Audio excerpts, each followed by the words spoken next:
തദ്ദേശ തെരഞ്ഞെടുപ്പിൽ വൈറലായ പോറ്റിയെ കയറ്റിയ പാരഡി ഗാനത്തിനെതിരെ പരാതി നൽകാനൊരുങ്ങി CPIM. പാരഡി അതിഗുരുതര തിരഞ്ഞെടുപ്പ് ചട്ടലംഘനമാണെന്ന് CPIM പറഞ്ഞു. കോൺഗ്രസും ലീഗും ധ്രുവീകരണത്തിന് ശ്രമിച്ചെന്ന് CPIM പത്തനംതിട്ട ജില്ലാ സെക്രട്ടറി രാജു എബ്രഹാം. പരാതി നൽകിയ പ്രസാദ് കുഴിക്കാലയ്ക്കാണ് പിന്തുണ.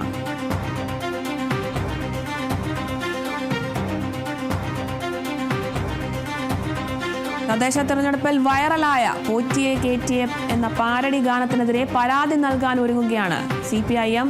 പാരഡി അതിഗുരുതര തിരഞ്ഞെടുപ്പ് ചട്ടലംഘനമാണെന്നാണ് CPIM പറയുന്നത്. കോൺഗ്രസും ലീഗും ധ്രുവീകരണത്തിന് ശ്രമിച്ചെന്നും CPIM പത്തനംതിട്ട ജില്ലാ സെക്രട്ടറി രാജു എബ്രഹാം പറഞ്ഞു. പരാതി നൽകിയ പ്രസാദ് കുഴിക്കാലയ്ക്കും പിന്തുണയുണ്ട്.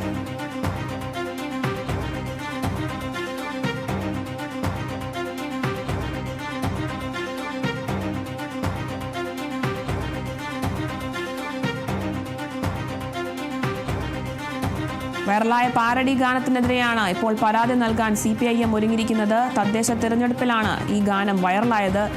പോറ്റിയെ കയറ്റിയ എന്ന പാരഡി ഗാനമാണ് തദ്ദേശ തിരഞ്ഞെടുപ്പ് സമയത്ത് ഏറ്റവും കൂടുതൽ വൈറലായ ഗാനം. ഈ ഗാനത്തിനെതിരെയാണ് ഇപ്പോൾ പരാതി നൽകാൻ CPIM ഒരുങ്ങുന്നത്. പാരഡി അതിഗുരുതര തിരഞ്ഞെടുപ്പ് ചട്ടലംഘനമാണെന്ന് കാണിച്ചാണ് CPIM പരാതി നൽകുന്നത്. കോൺഗ്രസും ലീഗും ധ്രുവീകരണത്തിന് ശ്രമിച്ചെന്നും CPIM പത്തനംതിട്ട ജില്ലാ സെക്രട്ടറി രാജു എബ്രഹാം പറഞ്ഞു. പരാതി നൽകിയ പ്രസാദ് കുഴിക്കാലയ്ക്കും വലിയ പിന്തുണ നൽകുന്നുണ്ട്.